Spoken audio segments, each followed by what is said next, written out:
Estamos innovando para hacer tus viajes más cómodos, seguros y las vías más ágiles. ATM en coordinación con la Alcaldía de Guayaquil. Bienvenidos todos, muy buenos días. Yo soy Anderson Boscan, esto es el Café La Posta, un espacio para revisar la coyuntura política y la actualidad nacional. Hoy es martes 21 de mayo, si no me equivoco. Estoy bien. Martes 21 de mayo, un agradecimiento especial a las marcas que nos acompañan. Hyundai, que está con nosotros desde el principio, la ATM de Guayaquil, que se une al club de marcas que apoyan el periodismo independiente. El Escalón, el bello Escalón, mi casa en Guayaquil. Y bueno, dicho lo importante, vamos a revisar qué ha pasado en este país. Es un día importante en la República, revisamos los hechos.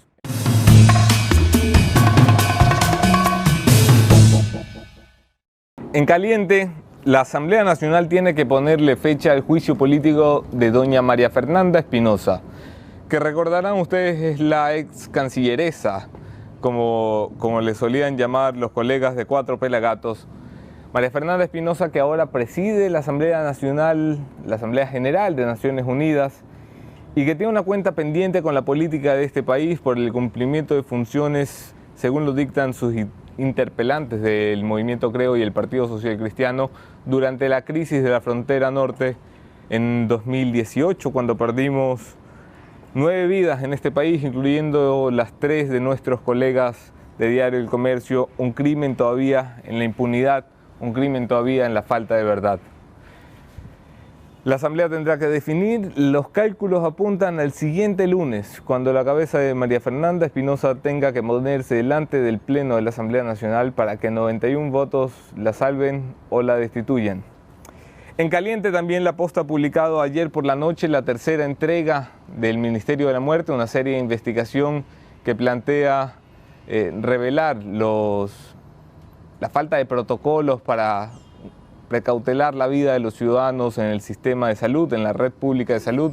Ayer hablamos particularmente del paracetamol inyectable, un producto negro como el petróleo que tendría que ser transparente como el agua, un producto que pone en riesgo la vida de la gente cuando tendría que ayudar para aliviar el dolor, un producto que estuvo en 8 hospitales, Quevedo, de Guayaquil, de Quito, de Guaranda, de distintas ciudades, un producto que estuvo en la red de salud pública porque lo compró el CERCOP, recomendado por el Ministerio de Salud Pública del Ecuador, y que tardó 1 año en salir del mercado, y que no solo eso, sino que el dueño de Pharmedic, la empresa que distribuyó este veneno en botella, ni siquiera tiene un proceso penal, ni siquiera tiene una demanda por parte de la red de salud pública.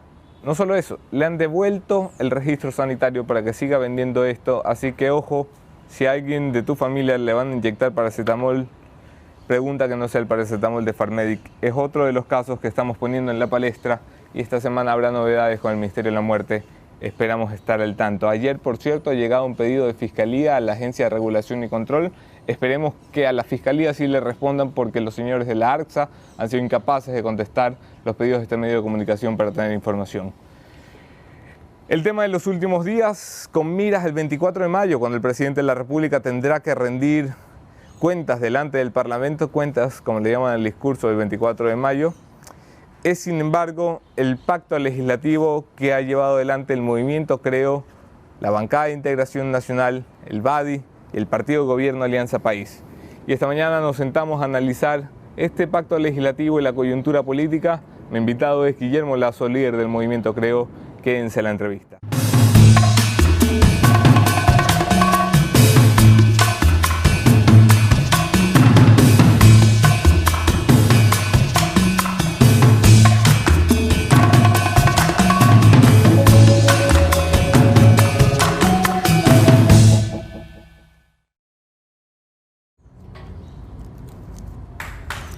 Yo soy Anderson Boscan en todas las redes, podemos seguir allí la conversación. Un abrazo especial a quienes comparten los contenidos de La Posta, que los quiero más que quienes no los comparten. Y bienvenido, don Guillermo Lasso. ¿Cómo está? Muchas gracias, Anderson. Muy bien, aquí a las órdenes de usted. Bueno, empecemos por el principio y directo al grano. 1 año y medio, su movimiento y usted mismo acusaron al Partido Social Cristiano de ser cogobierno con el presidente Lenín Moreno. Resulta que quien termina firmando el pacto es usted. Mire, Anderson, en primer lugar yo quiero decirle que nosotros seguimos en la misma posición de opositores. Somos opositores propositivos, proactivos, y hemos llegado a un acuerdo en el ámbito legislativo exclusivamente. No hay ningún otro ámbito que no sea el legislativo. Ese acuerdo ético es un acuerdo que está plasmado en un documento, está por escrito. Lo que no consta en ese documento es porque no existe. No hay ningún acuerdo por fuera de los temas, de los 10 puntos programáticos que constan en aquel documento. Y usted me dirá, ¿por qué lo hacemos? Por el Ecuador. Por el Ecuador, porque, bueno, si quiere vamos con sus preguntas. Vamos a parar un poquito allí porque habrá gente que votó por usted en 2017 y gente que no solo votó por usted, gente que salió a la calle y protestó 2 semanas afuera del CNE en la primera y la segunda vuelta, con lluvia, con frío y de noche. Y gente que se peleó porque creía que a usted le habían robado las elecciones. Y usted ha acusado directamente al partido de gobierno, al partido de Lenín Moreno, al partido que hoy preside la Asamblea, de haberle robado las elecciones. ¿Cómo le explica a usted, más allá de los ciudadanos, a su electorado, que usted ha puesto los votos para que el partido de gobierno tenga la presidencia de la Asamblea Nacional? Yo le digo a todas aquellas personas, aquellos ecuatorianos que creen en nosotros, que confían en nosotros, que votaron por nosotros, que defendieron nuestros votos ante el Consejo Nacional Electoral, que no hemos cambiado de opinión. Nuestro objetivo es, entre otros, la generación de empleo en el Ecuador. Que el Ecuador tenga una economía que genere oportunidades para las familias ecuatorianas. Que esto me hubiera gustado hacerlo como presidente del Ecuador, pero dadas las circunstancias no podemos actuar con egoísmo frente a ustedes que nos siguieron con un propósito, crear un país de oportunidades. Pues bueno, ahora lo haremos desde la Asamblea Nacional, con los 20 votos de creo, a través de este acuerdo tan puntual que busca, entre otras cosas, cambiar las normas laborales para generar oportunidades para quienes hoy no lo tienen en el Ecuador. Eso lo dije en campaña, eso lo he dicho siempre y lo mantengo ahora. Y esa es la razón, la coherencia que nos lleva a este acuerdo, porque además siempre he pensado que es necesario estabilidad política para lograr la prosperidad en el Ecuador. Si usted va a la historia, Anderson, y los invito a todos a recordar la historia, cuando aquellos gobiernos que se caían a los 6 meses o a los 2 años de gobierno, eso lo único que hace es retrasar el desarrollo del país. Y por eso, aunque parezca extraño, aunque parezca sorpresivo, sí, yo creo que era correcto, éticamente correcto, que el movimiento Creo dé sus votos para lograr un espacio de gobernabilidad y para llevar a cabo reformas sustantivas para la generación de empleo y desarrollo económico en el Ecuador. Decía usted en una entrevista con 4 pelagatos, no recuerdo si la hizo José Hernández o el buen Martín Pallares. José Hernández. Decía usted que había firmado este pacto por la gobernabilidad. Y me quedé pensando qué significa para usted gobernabilidad. ¿Qué estaba en riesgo en cuanto a gobernabilidad si usted no firmaba ese pacto? Mire, Anderson, no es novedoso. ¿Qué se hablaba? Muerte cruzada, elecciones anticipadas, renuncia del presidente, todo un ambiente de conspiración que se vivía en el Ecuador. Vea, yo lo voy a decir sin ambajes. Probablemente yo sería el último ecuatoriano que quisiera que este gobierno termine el 24 de mayo del 2021. Muy probablemente muchos pensarían que yo sería el último de los ecuatorianos que quisiera eso. Pero la realidad es que, no le digo que soy el primero, pero soy un ecuatoriano sensato, responsable, que cree que la democracia en el Ecuador debe de funcionar. Y funcionar significa que el gobierno de Moreno termine el 24 de mayo del 2021. Cómo vaya a terminar él no es de mi responsabilidad, pero el gobierno debe de terminar y los ecuatorianos tenemos que acostumbrarnos a vivir en periodos democráticos y comprender que ya habrá tiempo para la campaña electoral, para revivir las diferencias que tenemos, destacarlas y plantear los objetivos que yo diría casi que siguen siendo los mismos de cambio para el Ecuador. No todos han estado de acuerdo en el movimiento, creo, con lo que ha hecho. De hecho, en la Asamblea Nacional, el legislador Roberto Gómez, quien fuera jefe de bancada, y Fabricio Villamar, quien es uno de los sobresalientes legisladores que tienen en el Pleno de la Asamblea, no pusieron sus votos para César Litardo, para que César Litardo se convierta en presidente. Le cito esto porque leía un titular de Diario Expreso ayer por la mañana que decía textualmente: Villamar y Gómez a consejo disciplinario por no votar por el oficialismo. Y me ponía a pensar cuál es la diferencia de su partido y los integrantes de su partido con lo que vivimos en Alianza País durante 10 años, en que nos burlábamos y criticábamos cómo tenían un consejo disciplinario para aquellos que no votaban como lo había dispuesto el líder. Le tengo que decir algo con absoluta claridad. Nadie ha pensado llevar a Roberto Gómez ni a Fabricio Villamar a consejo disciplinario. Luis Pachala lo ha pensado, ¿eh? Luis Pachala no solo pensó, lo dijo públicamente. Pero en este caso, Luis Pachala, que es jefe de bancada de Creo, no es miembro de Creo, es aliado a Creo. Él es del movimiento Ciari. Sí, sí, correcto. Por lo tanto, no me queda más que ser muy claro. Yo soy el líder de Creo. Y obviamente yo le puedo decir a usted con claridad, nadie ha pensado en llevar al Consejo Disciplinario ni a Roberto Gómez ni a Fabricio Villamar. Todo lo contrario. O sea, desmiente usted lo dicho por Luis Pachala. Pero definitivamente porque ya le he explicado el porqué.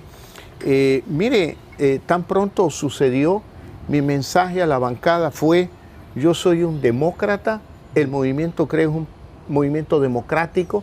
Tenemos que aceptar que alguien no esté de acuerdo con una decisión del movimiento y adopte la posición que tomó. Por lo tanto, pues no comparto la decisión de ellos, pero la respeto.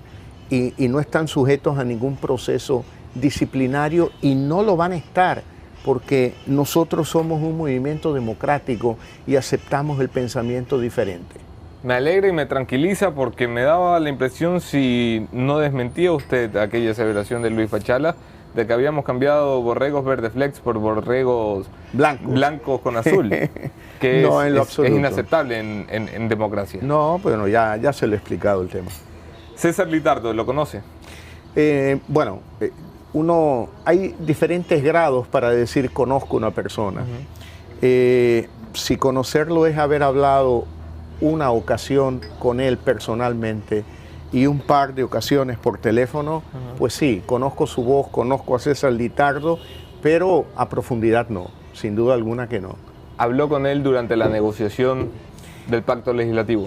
Hablé con él en una visita que me hizo para conocerlo, para saber de quién se trataba César Litardo. Pero la verdad es que en las conversaciones con María Paula Romo, que duraron cerca de 3 meses, estaba claro que era el partido de gobierno el que pondría el candidato. Por lo tanto, para Creo no era digamos, vital quién era el candidato a presidir la Asamblea Nacional. Lo relevante son los 10 puntos programáticos. Eso es lo relevante. Vamos a hablar de eso, vamos a hablar de la negociación con María Paula. Quería nada más quedarme un rato más en Litardo. César Litardo, que viene de Los Ríos, formado por Marcos Troya en la política. Marcos Troya, que viene del roldosismo, luego se convierte en un factor clave en Alianza País, factor clave en la elección del 2017, virando la elección de Los Ríos con más de 200.000 votos. César Litardo llega a la Asamblea y se cobija bajo el brazo protector del entonces presidente José Serrano. ¿No le preocupa a usted esas influencias en la política? A mí lo que me preocupa es que cumplan los 10 puntos programáticos del acuerdo. Yo estoy concentrado en eso. Si los implementa el señor Litardo o el señor Mendoza o cualquier otro, es indiferente. Aquí hay 10 puntos programáticos que le interesan a los ecuatorianos y yo estaré vigilante de que se cumpla ese acuerdo. ¿Recuerda que Litardo era una de las voces que lo acusaban a usted de haber participado en el feriado bancario? ¿No le sorprende cómo da vuelta la vida? La vida da vueltas, ¿no? Para muchos jóvenes de Alianza País que decían eso por seguir a su líder, ahora resulta que me he convertido en un referente democrático para todos ellos. Pero bueno, así es la vida. Eso no, permítame decirle, no es lo fundamental. Lo fundamental, a donde yo quiero llevarlo a usted en esta entrevista, me perdona que lo ponga así, es a los 10 puntos programáticos. Llegaremos a eso, tranquilo, que tenemos tiempo. Esos puntos programáticos puestos por escrito es en alguna medida algo inédito en el Ecuador, que ha tenido repercusión internacional, la he visto, que ha caído bien en la opinión pública nacional y que nos hace sentir a los de Creo con el deber cumplido frente a la democracia. María Paula Romo hace el acercamiento con usted. ¿Desde cuándo? Mire, con precisión no le puedo decir, pero diría que habremos estado conversando unos 3 meses. Usted se negó durante 1 año y medio a sentarse con el presidente de la República. La única vez que se intentó, por intermedio de León Roldós, no fue posible un encuentro entre usted y el presidente de la República. Y a partir de allí usted siempre dijo que si el diálogo incluía, si el diálogo era para la foto, pues no iba. Básicamente se negó, el presidente también. Yo le diría a usted que eso no recoge la verdad, con todo respeto. Es una percepción. No, yo nunca fui invitado a dialogar por el presidente de la República. Jamás fui invitado a dialogar. La única vez que el presidente me llamó por teléfono fue una conversación que no duró más de 3 minutos, donde él me agradecía la posición que yo asumí, recomendando al bloque de Creo y a todo el movimiento a cerrar filas con el gobierno frente al tema de Guacho. Sí. Era un tema de Estado, de seguridad nacional, y no era un tema de gobierno, por lo tanto no se debería de politizar el tema. Él me llamó, me agradeció, fue una llamada cordial, cerramos el teléfono. Jamás me ha invitado el gobierno a un diálogo. Jamás. ¿Hubo la primera de reunirlos? Eso es cierto. Vino de parte de León Roldós. Eso es cierto, eso es verdad, y quedamos en reunirnos en el departamento de León Roldós. Pero así es la política. Por una situación familiar, así es la política. Intervienen otros factores. Luego cambiaron la reunión en un encuentro supuestamente accidental en una cafetería de la ciudad de Guayaquil. Y eso a mí no me parecía correcto. Yo creo que teníamos que ser claros y sinceros. Había la voluntad de conversar conmigo, pues yo tendría la voluntad de conversar con el presidente. Claro, hubo otro evento familiar personal mío relativo a la salud de una persona muy querida para mí, y tuve que viajar con sentido de urgencia a Europa para poder acompañar a mi cuñado, a Danilo Carrera, que tuvo un problema de salud. Pero yo siempre estuve dispuesto, con toda sinceridad, por el Ecuador. Estoy dispuesto a conversar cuantas veces sea necesario, y es algo a lo que tenemos que acostumbrarnos los ecuatorianos, porque esa es la democracia. El poder llegar a acuerdos con los contrarios y poder al menos conversar sobre los puntos a los que ha llegado en el acuerdo. Con María Paula Romo, ¿cómo son los lineamientos de la negociación? Es decir, cuando se sientan en la mesa, se sientan en su casa, me imagino. No solamente. Okay. No solamente. ¿En Carondelet estuvo usted alguna vez? Nunca, no he ido a Carondelet. Cuando se sientan a definir los lineamientos sobre los que va a girar, ¿cuáles son las barreras, las líneas rojas que ponen? Yo le diría que las líneas rojas son: el diálogo es sobre temas de interés común, diálogo sobre temas de políticas públicas, y la línea roja es no tratar otros temas distintos, jamás temas ni partidarios ni personales. Por eso yo sí quiero insistir, lo que consta en el documento es lo acordado, y son los temas sobre los que hemos dialogado, sobre la democracia ecuatoriana, sobre la política ecuatoriana, sobre los problemas sociales como la falta de empleo para el 60% de la fuerza laboral del Ecuador. Hemos hablado exclusivamente de esos temas. Hay quienes piensan, ya sé que está diciendo que lo que no está en el documento pues no está en la negociación, pero hay quienes piensan que el pacto incluye una impunidad política para Lenín Moreno, una falta de investigación o fiscalización a su gestión, o dejar por fuera el sonado caso de INA Investment, que involucra al círculo íntimo del presidente de la República. Y solo para concretarle la pregunta, quiero que me responda si esto tiene algo que ver y que me explique por qué su bloque, que es un bloque de oposición, cuando tuvo la oportunidad de pedir que sea investigado el presidente de la República por este caso, no puso los votos. Mire, Anderson, esto no es así. Esto no es así. Este no es un tema que ni siquiera lo hemos hablado con María Paula Romo. Y queda implícitamente claro, y uno de los puntos programáticos de alguna manera lo explicita, que la Comisión de Fiscalización estará en manos de asambleístas independientes, para que no quede esa percepción de que este es un acuerdo para generar impunidad para nadie, absolutamente para nadie. El caso de INA Paper, que ya creo que está en la Fiscalía, pues que siga el camino que debe de seguir. Y en la Comisión de Fiscalización, los votos del Movimiento Creo siempre estarán presentes para llevar a cabo procesos de fiscalización, sea quien sea, inclusive el presidente de la República. Solo le insisto, cuando se trató en la Asamblea por primera vez el caso de INA Investment, que es la sesión de la famosa llamada de María Paula Romo a la presidenta Elizabeth Cabezas, que acelera la caída de Cabezas, su bloque votó por la abstención. Pero después de aquel hecho... ¿Entiende esa votación? No, yo no la entiendo y no tiene nada que ver con el diálogo con María Paula Romo. Y le soy sincero, tuvimos una conversación interna con el bloque y producto de esa reunión, en la siguiente sesión de la Asamblea, si mal no recuerdo, fue Homero Castañer, el jefe de bloque, quien pidió la conformación de una comisión para fiscalizar el caso llamado INA Papers. Sí. ¿Las explicaciones de su bloque lo convencieron? Mire, le digo algo con toda franqueza. Yo estaba en Galápagos en la campaña para las elecciones seccionales.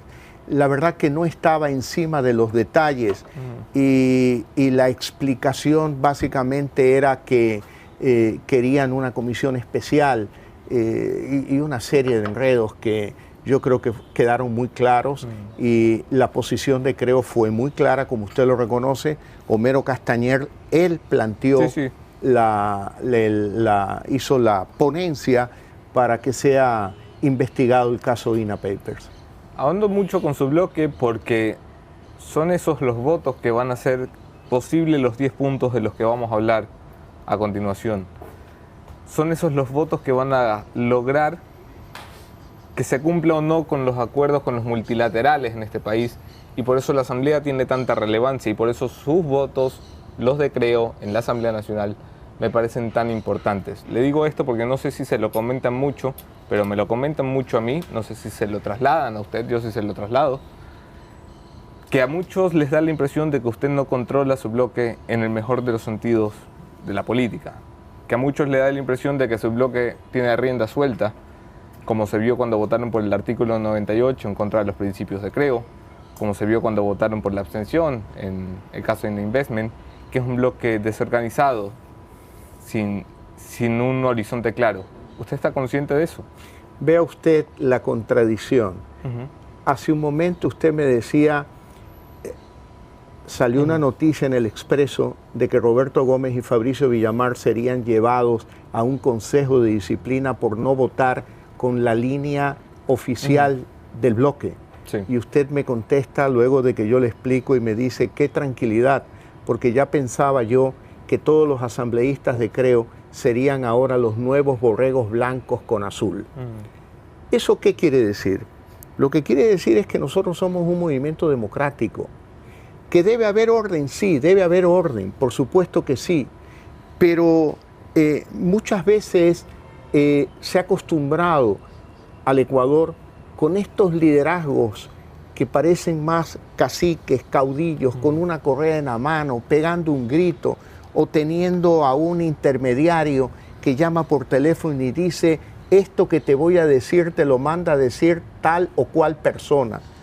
Nosotros creemos en un liderazgo democrático.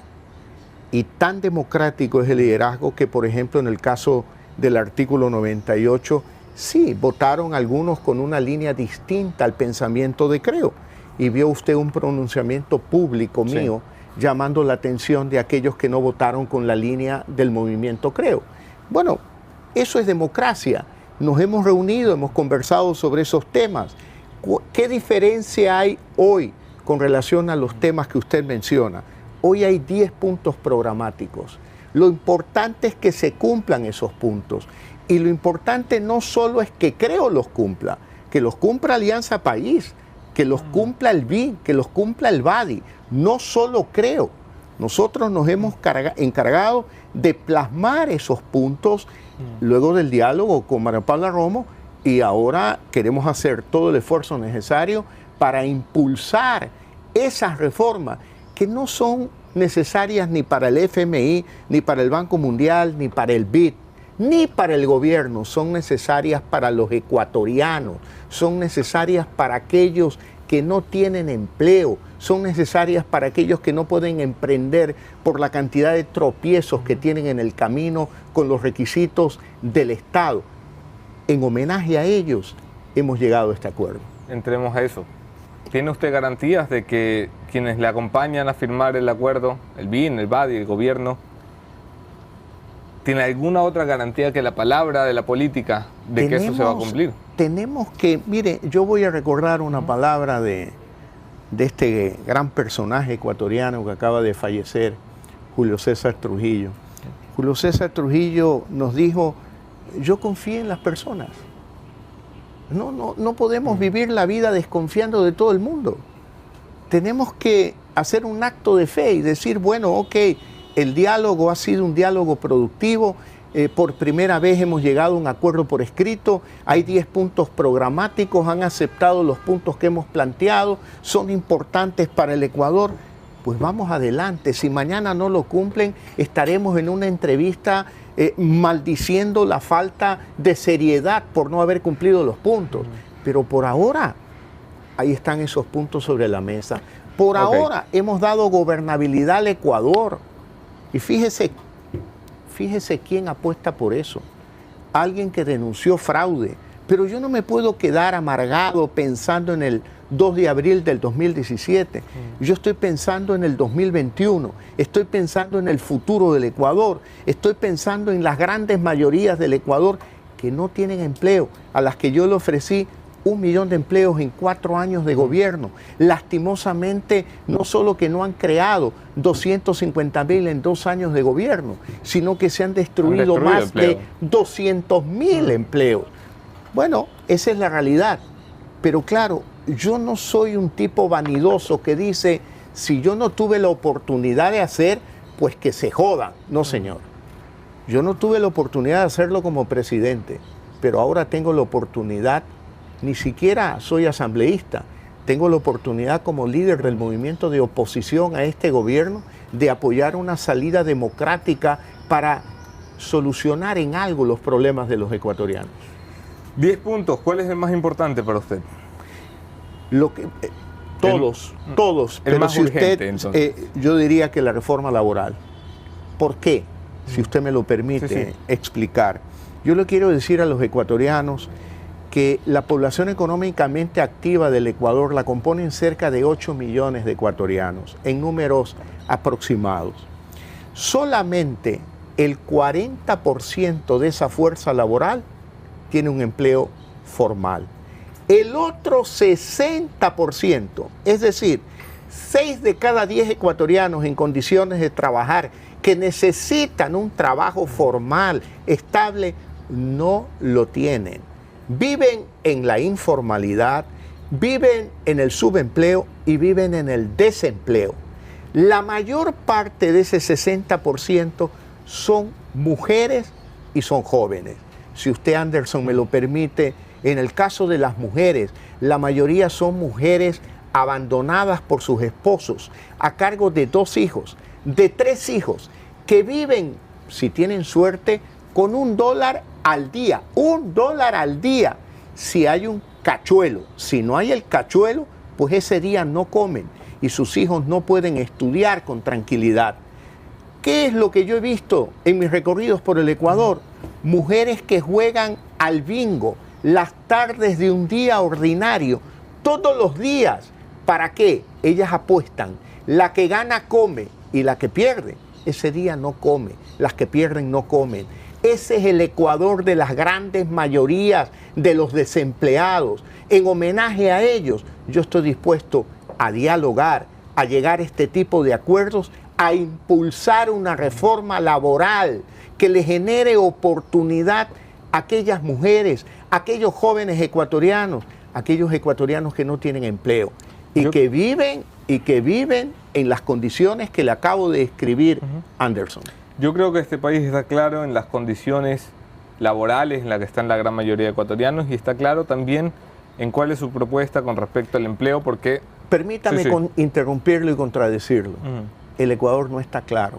¿Usted cree que la gente no lo sabe? No. No se debate el tema, mi querido Anderson. Lo sabe usted, lo sé yo. Bueno, no se debate porque había cosas más urgentes como hacer que las instituciones de este país por lo menos amaguen con que funcionan. Sí, pero le voy a dar una noticia. Estas cifras de 6 de cada 10 ecuatorianos que no tienen un empleo estable no son resultado del último año, ni siquiera de los últimos 10 o 12 años. Esto es prácticamente un problema estructural de la sociedad ecuatoriana, que existe desde muchos años atrás y poco se habla de este tema. Muy poco se habla de lo que yo considero sustantivo para la sociedad ecuatoriana. A lo que yo voy es que quienes siguen la política más o menos tienen claro cuál es el problema y cuáles son las soluciones que usted ha planteado desde hace algunos años a este problema. A mí lo que me gustaría saber es si este acuerdo legislativo entre 4 distintas bancadas ha sido un acuerdo sobre tenemos que hacer una reforma laboral o tenemos que hacer una reforma laboral de las siguientes características. Si se han puesto de acuerdo en ponerse de acuerdo o si ya están de acuerdo. Bueno, el primer punto es ponernos de acuerdo. En segundo lugar, vamos por el tema laboral. Sin duda alguna va a haber debate, va a haber discusión. Gente que piensa distinta a mí. Nosotros creemos en una reforma laboral que genere oportunidad laboral para esa mayoría de ecuatorianos. Yo estoy seguro que muchas mujeres que viven con $1 al día y que a veces ni consiguen ese dólar y no comen, yo creo que ellas sí verían como una oportunidad laboral una ley flexible, llamada de flexiseguridad, que genere flexibilidad, pero a la vez seguridad, estabilidad en la relación laboral que ellos tengan a futuro. ¿Trabajo por horas? Trabajo por horas, por días, parcial, por tiempo, por la mayor flexibilidad posible, donde las condiciones del acuerdo laboral sean entre las partes, Anderson. Correcto. No seamos, yo no quiero ser hipócrita, quiero ser directo, quiero hablar claro, porque me voy a rogar la representación de ese 60% de ecuatorianos, de esa cantidad de Lorenza, una amiga mía que vive en los barrios perimetrales de Guayaquil, que vive con $1 al día y que tiene que sostener a 2 pequeños hijos. Ellas necesitan que alguien hable con claridad, sin hipocresías. No podemos pensar en un código laboral para asegurar aún más la seguridad que ya tienen aquellos ecuatorianos que gozan de un privilegio, tener un empleo estable, un empleo fijo, un empleo formal, asegurado ante el Seguro Social y con la posibilidad de poder capacitarse y avanzar. Eso lo tienen solo 4 de 10 ecuatorianos. Yo quiero hablar a nombre de ese 6 de cada 10 ecuatorianos, que bien le vendría a muchas de esas mujeres al menos tener la certeza de un ingreso diario, por supuesto, muy superior a $1 por día. El ministro de Economía es Richard Martínez, un hombre que viene de los gremios y de las cámaras. Un hombre que estuvo varias veces en este programa antes de asumir la cartera, dando la fórmula de cómo se arreglaba la economía y el sector laboral, que va a cumplir 1 año en el cargo y no ha enviado todavía la reforma. Si no la ha enviado todavía, ¿qué le hace pensar que la va a enviar pronto? Bueno, yo creo que esto depende ahora fundamentalmente del ministro del Trabajo, con quien de antemano le digo, he conversado una sola vez y le he dicho con absoluta claridad, tanto a él como a María Paula Romo, en los enunciados yo puedo ayudarlos porque entiendo la realidad del Ecuador y lo que es necesario en materia macroeconómica para atraer inversión extranjera, inversión local, estimular la economía y la generación de empleo. Pero yo creo que ya en este tema tienen que actuar técnicos, especialistas, y yo creo que en este tema hay que apoyarse mucho en especialistas locales y especialistas internacionales. Por lo tanto, yo pretendo, y espero lograrlo, que nuestra contribución, la de Creo, sea el de ir orientando, porque tampoco se le puede pedir al ministro de Finanzas que resuelva todos los problemas. Hay un ministro del Trabajo con quien he conversado telefónicamente una sola vez. Me parece alguien idóneo, alguien que está haciendo una buena labor. Creo que se llama Andrés Madero. Madero, creo que es Madero. Pero bueno, en todo caso se llama Andrés, llamémoslo Andrés. En eso coincidimos. Pero creo que Andrés lo vi un joven interesado en el tema, cargado de buena fe, y pienso que una reforma laboral la debe de liderar el ministro del Trabajo, ¿no? Sí, en teoría. ¿Tiene usted tiempos estimados de cuándo debería ponerse en marcha? Porque este viernes se cumple la mitad del periodo presidencial y legislativo. Mire, yo le digo lo siguiente, yo soy un tipo que está acostumbrado a trabajar bajo presión y empujar varios temas al mismo tiempo. Yo de alguna manera percibo, no justifico, entiendo que las urgencias del día a día de un gobierno hacen relegar lo importante. Creo que hasta aún en ese aspecto este acuerdo por escrito ayuda a darle un lineamiento estratégico a un gobierno. ¿En beneficio de quién? En beneficio de los ecuatorianos, para crear empleo, para generar oportunidades, para mejorar la economía ecuatoriana, para abrir la economía al mundo, para que Ecuador se incorpore a la Alianza del Pacífico, para que el Ecuador pueda suscribir acuerdos de comercio con Estados Unidos, con la China, y así generar empleo. Empleo es mi obsesión por la que estoy presente en la política, crear empleo. Recuerde usted que fui el candidato y sigo siendo el político que más habla de la falta de empleo en el Ecuador y la necesidad de resolver esos problemas. Por lo tanto, le puedo decir, y aquí va implícita una crítica al gobierno, y yo no estoy, yo no he sido castrado políticamente, puedo decir lo que me parece. Me parece que los tiempos que tienen algunos funcionarios de gobierno, no me refiero a María Paula Romo, me refiero al ministro Martínez concretamente, los tiempos que él maneja no tienen el sentido de urgencia que tiene la resolución de los problemas del Ecuador. ¿Cree que se equivoca en esperar tanto el ministro Martínez?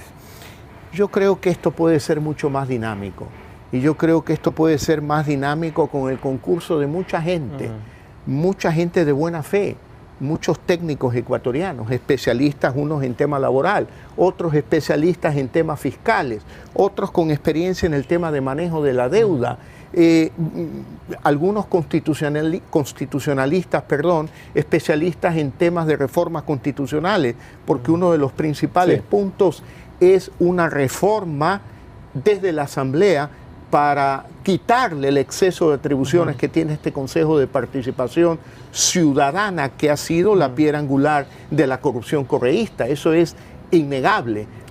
Por lo tanto... Murió Julio César Trujillo sin poder llevar a cabo la que sería su última acción de Estado, desde el anuncio al menos, que era recoger firmas para emprender una consulta popular que enterrara la institución que se había honrado en presidir en nombre de los ecuatorianos de forma transitoria, el Consejo de Participación Ciudadana y Control Social. ¿Usted coincidía con él en la tarea de recoger firmas? No solo coincidía, anunció días antes de la elección que así lo haría. ¿Lo va a hacer? Bueno, pongamos en contexto su pregunta. Yo planteé el voto nulo porque yo no creo en el Consejo de Participación Ciudadana como una institución democrática. Ese es un invento chavista implementado por Correa, que le sirvió para nombrar a sus compinches en las autoridades de control. Correcto. Por lo tanto, ese Consejo de Participación... Firmas. Sí, por supuesto, pero quiero ponerlo en contexto. Primero anuncié el voto nulo, y el voto nulo logró una votación muy alta, cerca del 25%, cuando el promedio de los votos nulos está alrededor del 6-7%. Por lo tanto, muchos ecuatorianos respondieron a ese llamado del voto nulo. En segundo lugar, luego yo planteé la recolección de firmas, pero el doctor Julio César Trujillo yo creo que un ecuatoriano venerable al que todos respetamos aún más hoy después de lo que ha sucedido con su vida, pues plantea la recolección de firmas, y por consideración y respeto a él, yo dije, bueno, el doctor Trujillo ha anunciado que el 15 de mayo comenzaría la recolección de firmas, y yo, por respeto, voy a adherirme a su iniciativa e iré como un ciudadano más al Consejo Nacional Electoral para acompañar al doctor Trujillo, retirar esos formularios y recoger las firmas. ¿Qué ha pasado hoy? Dos cosas. Lamentablemente el doctor Trujillo ha fallecido y por lo tanto ese espacio ha quedado vacío. Yo no tengo ningún problema de salir a recoger firmas, de liderar el proceso de recolección de firmas, pero ha sucedido un segundo hecho, este diálogo legislativo, donde hemos llegado a unos acuerdos. El primero de ellos es la reforma a las atribuciones del Consejo de Participación Ciudadana. Por lo tanto, hoy que hay un ambiente de diálogo que no lo tenía hasta hace 3 meses, me hace pensar y decir, bueno, tranquilo, de repente tenemos... ¿Usted cree que esto se puede lograr vía asamblea? Se puede lograr vía la asamblea. Hay que intentarlo.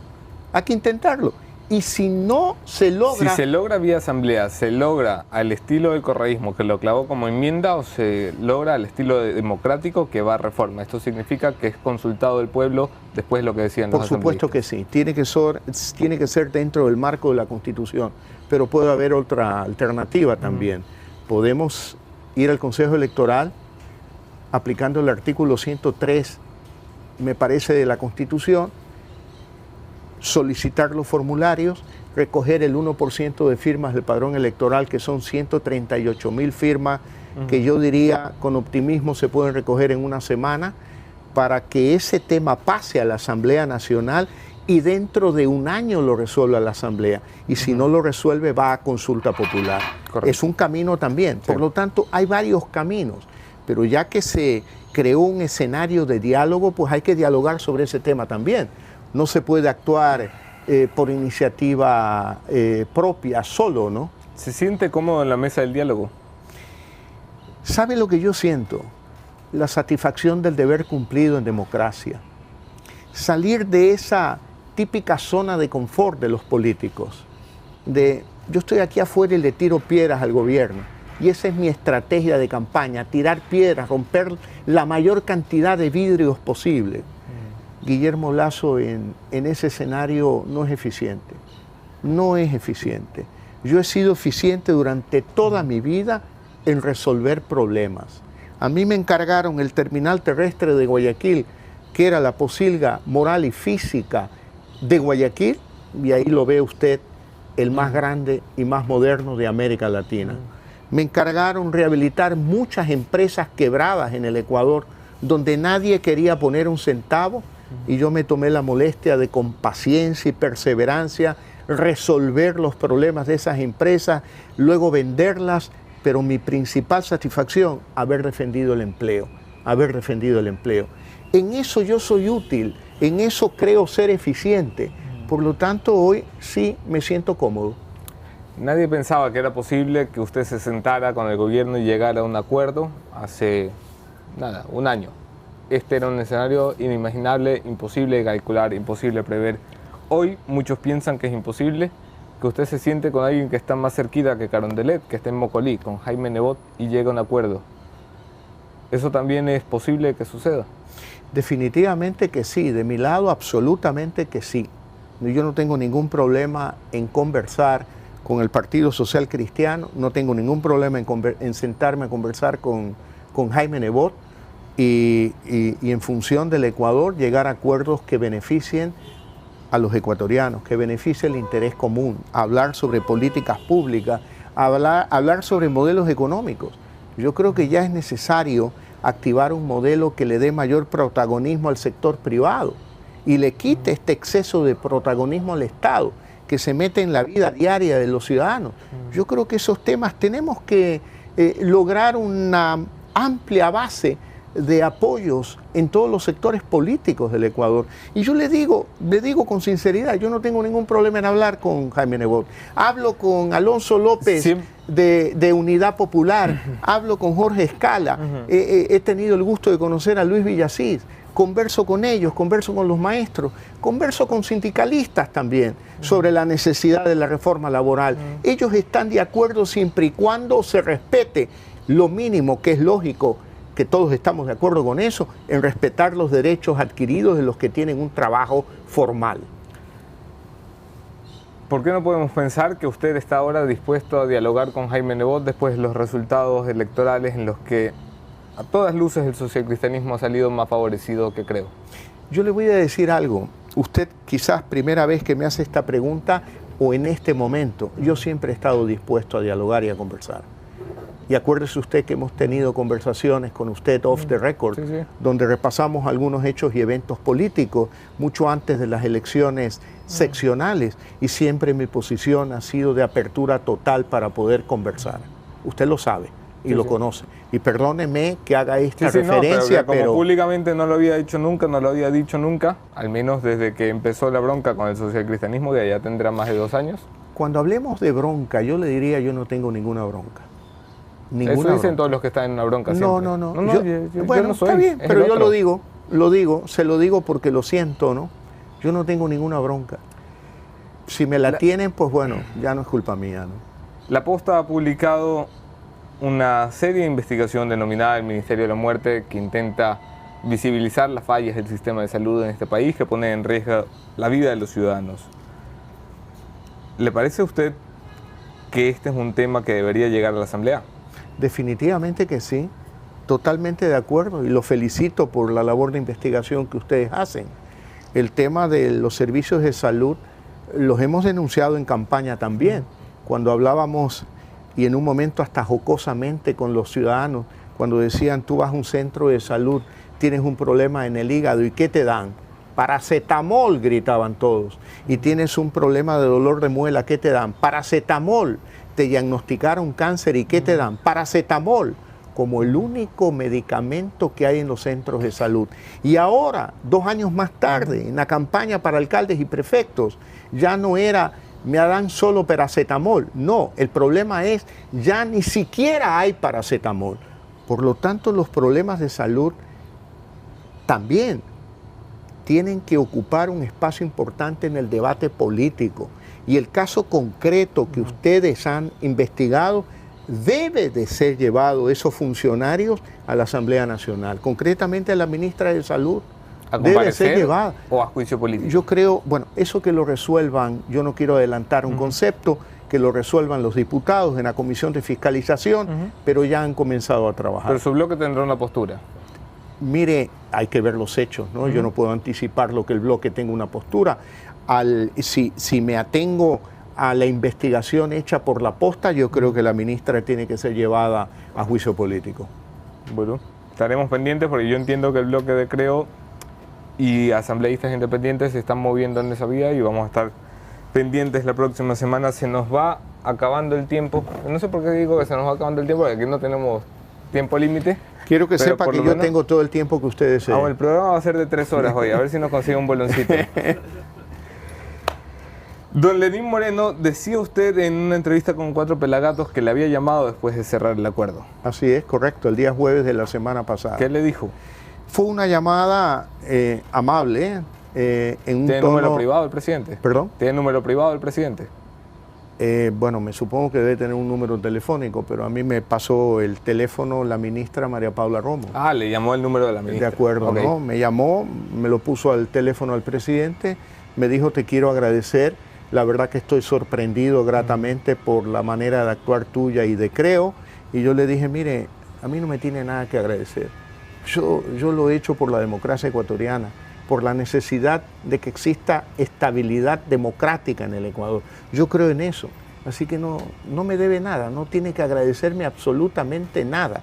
Más bien yo le agradezco su llamada y sus palabras que fueron realmente muy elogiosas, muy cordiales. Y bueno, yo creo que eso en democracia no es malo, ¿no? No, eso es destacable. De hecho, lo han destacado muchos analistas internacionales, que el partido de oposición y el partido de gobierno lleguen a un acuerdo parlamentario con puntos específicos. Eso es muy sano en democracia.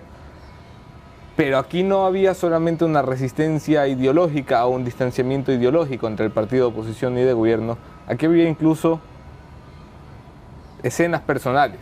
Y le recuerdo la escena del Atahualpa, cuando usted y su familia recibieron un ataque durante la campaña electoral. Y le pregunto directamente si alguna vez ha conversado de esto con el presidente de la República, que era el candidato del partido de gobierno de ese momento. Jamás hemos hablado de eso. Y eso fue un acto de agresión vil. Porque si hubiera sido solo contra mí, no lo hubiera entendido ni aceptado, pero fue contra mi esposa, Anderson. Lo recuerdo. Yo no olvidaré Estaba su esposa y sus hijos. jamás la cara de mi esposa, que es una mujer muy valiente, muy preocupada en ese instante. Mire ella la lealtad conmigo, jamás me lo ha reclamado. Pero déjeme decirle algo, ese ataque ciertamente fue contra mi equipo de trabajo, contra mis hijos, contra mi esposa, contra mi familia y finalmente fue contra mí. Nada puede justificar semejante ataque, nada, fue un cobarde ataque. Pero yo creo que haría mal quedándome en el resentimiento personal de ese ataque y no pensar en el futuro del Ecuador. El que se queda en ese hecho es un tipo acomplejado, resentido y amargado. Yo no soy ni acomplejado, ni resentido, ni amargado. Tengo mucho que agradecerle a Dios y a la vida, siempre trabajando con optimismo, mirando hacia adelante y buscando la resolución de problemas. Ahora, usted dijo, usted se sienta a hablar con quien ideológicamente usted ha sido totalmente opuesto y diferente. ¿Sabe por qué lo hago? Porque quienes han cambiado ideológicamente es el gobierno, no nosotros. Es el gobierno. Y si el gobierno ha dado un giro ideológico hacia las propuestas de Creo, hacia las propuestas mías, pues obviamente tengo que hablar. Fíjese usted, política internacional. Pasaron de cachiporreros del chavismo, ahora críticos de Maduro. Pasaron de cheerleader de Assange a sacarlo a Assange de la Embajada del Ecuador en Londres. Pasaron de un encierro económico ahora a la apertura para pedir el ingreso del Ecuador a la Alianza del Pacífico. Todas estas... No se sorprende usted si Lenín Moreno viene a afiliarse a Creo mañana. Bueno, pero que quede claro, el giro ideológico lo ha dado el gobierno. Y bien que lo haya dado, no debemos criticarlo por eso. Bien que lo haya dado, pero yo sí lo quiero destacar porque nosotros mantenemos nuestras ideas, mantenemos nuestra coherencia. Ahora, en los diálogos, cuando se debatan determinados artículos de la ley, pues también hay que ser flexible en bien del Ecuador. Uno no es un radical. No se va a imponer la agenda de Creo, No. me quiere decir. Bueno, yo creo que la agenda hemos influido mucho en la agenda. Lo que no vamos a imponer, porque no nos creemos dueños de la verdad absoluta, será ya temas de detalles, de artículos y tal, donde siempre buscaremos un acuerdo, trataremos de conciliar posiciones. Y la verdad, tengo que destacar, es la actitud de la ministra Romo, ¿no? El presidente se acerca al 24 de mayo, que es cuando tradicionalmente se hace la renovación del gabinete, y no le quiero complicar a usted la vida porque no es su gabinete, pero sí tendrá algún criterio y opinión. ¿Dejaría a alguien fuera del gabinete de Moreno?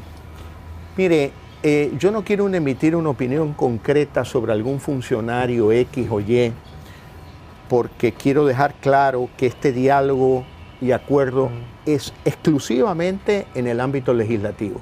Nosotros no tenemos... ¿Se quiere cuidar de las formas? Nada. ¿Se quiere cuidar de las formas? Por supuesto que sí. Las formas son importantes. Ahora, opinando como usted pide de mí una opinión, yo creo que voy a hablar bien de los ministros que deben de continuar. Y que cada quien saque las conclusiones. Y que cada quien saque las conclusiones. A ver, hagámoslo así. El primero, la ministra Romo. Tengo una muy buena impresión de ella.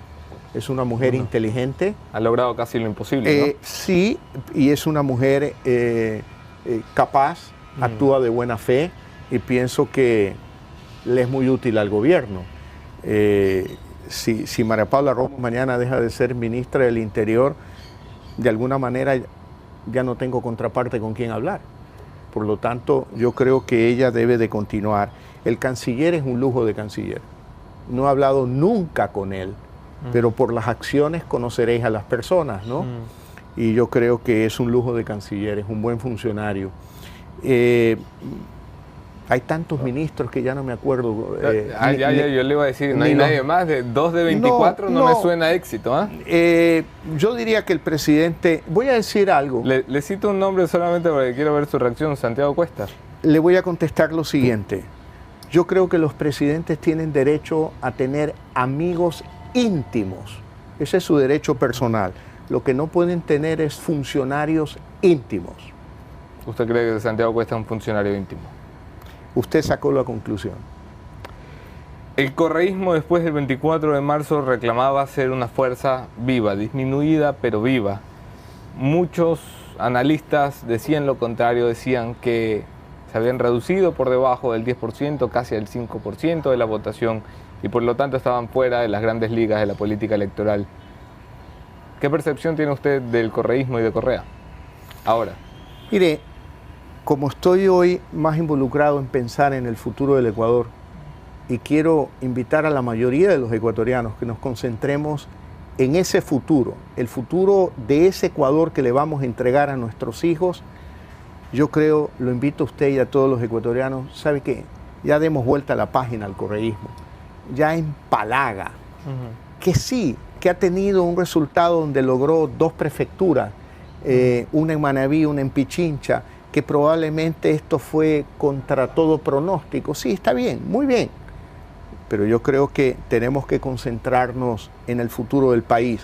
Y a propósito de las seccionales, que usted hizo una mención en una pregunta anterior, el movimiento Creo, Anderson, es un movimiento joven, nuevo.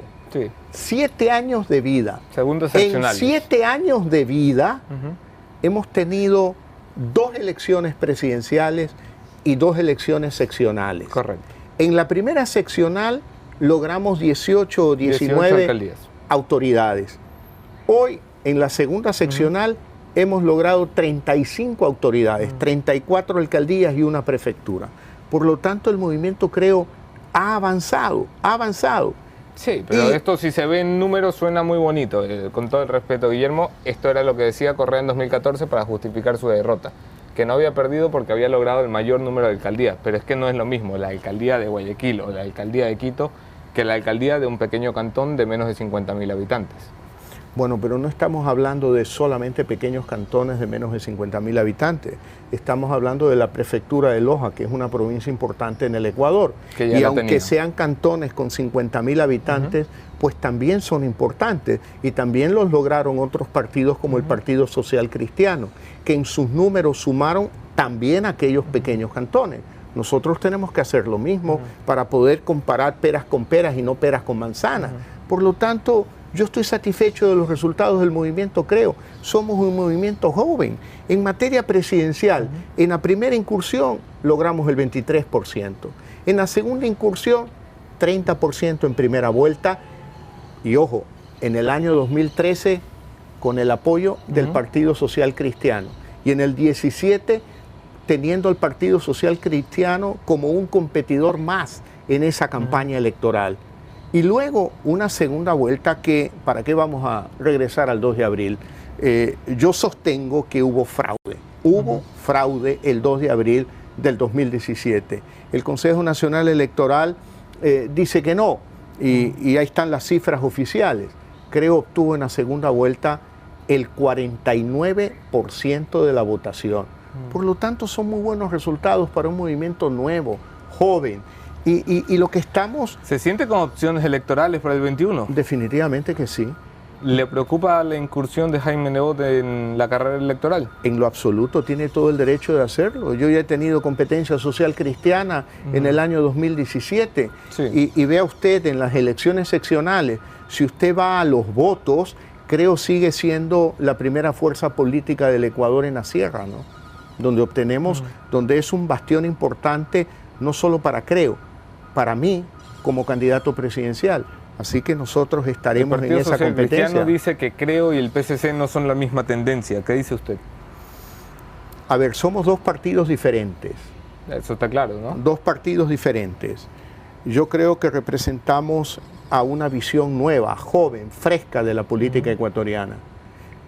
Nosotros hemos llegado a acuerdos parlamentarios por escrito, bajo 10 puntos programáticos.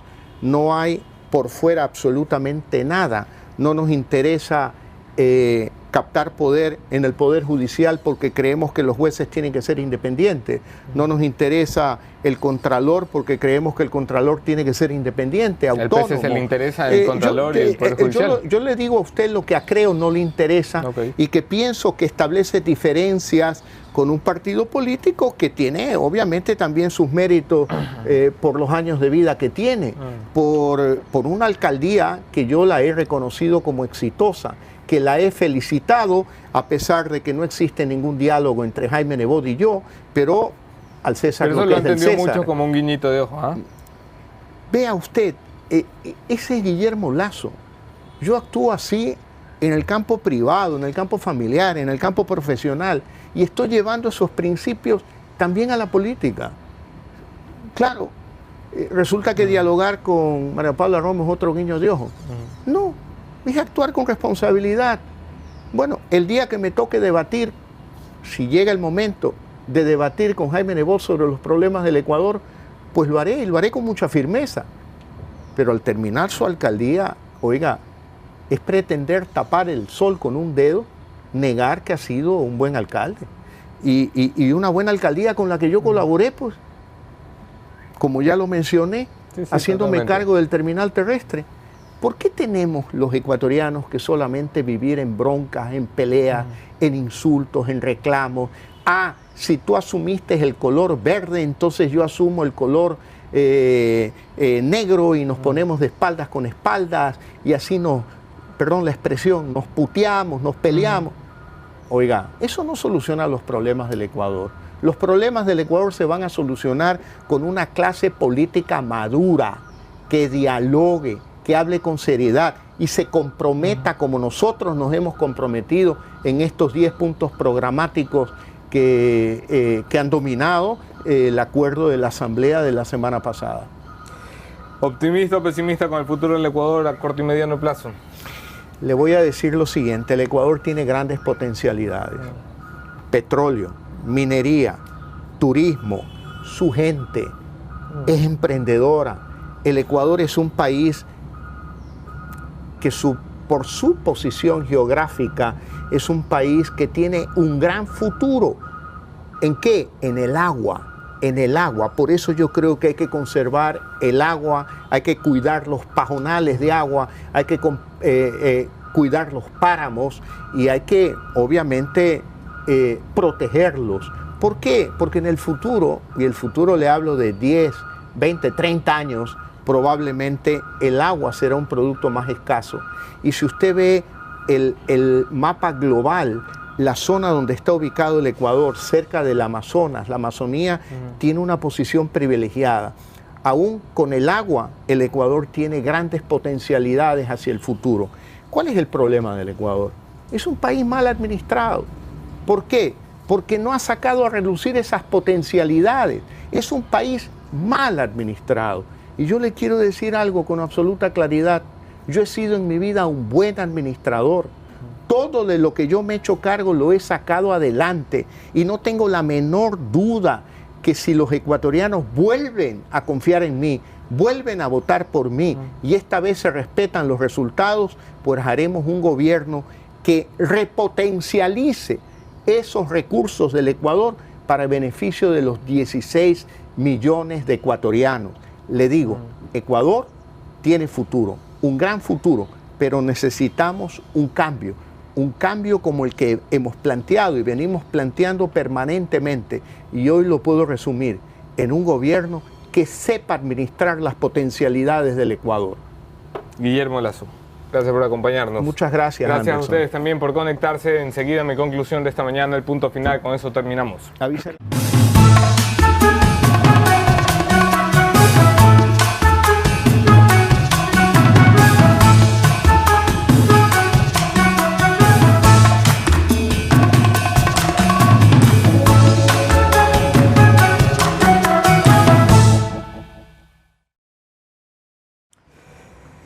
No me asustan los acuerdos entre distintas facciones democráticas, me emociona de hecho que esté pasando en Ecuador lo que tanto tiempo hemos pedido, que los que no están de acuerdo se sienten en una mesa y por lo menos se pongan de acuerdo en ponerse de acuerdo. No me emociona la forma en la que se ha hecho, en la que a última hora se nos ha informado a los ciudadanos cuál era el acuerdo que llevaba a Creo, al partido de gobierno, al BIN y al BADI, a sentarse juntos en la mesa para poner a César Litardo en la presidencia. Reconozco que por primera vez se ha hecho público, o se han hecho públicas las condiciones de un acuerdo, que eso ya es bastante. El acuerdo, sin embargo, no tendrá que valorarse ahora ni juzgarse ahora, sino cuando pase el tiempo y se cumpla o se incumpla con lo prometido. Habrá que juzgar a las partes que cumplan o incumplan, habrá que juzgar a los que tuvieron voluntad para avanzar o voluntad para joderla. Trastabillado el acuerdo en la Asamblea Nacional, superadas las primeras diferencias, no queda más que empujar la barca para adelante, porque en esa barca, lastimosamente, nos guste o nos disguste, vamos todos. Y si la barca llega, llegamos todos. Vamos a ver qué pasa, vamos a estar pendientes, no perdamos el ojo crítico, pero tampoco jodamos las cosas antes de que pasen. Aquí nos vemos mañana, otro tema, otro entrevistado, mismo entrevistador. Gracias por acompañarnos. Soy Anderson Boscan.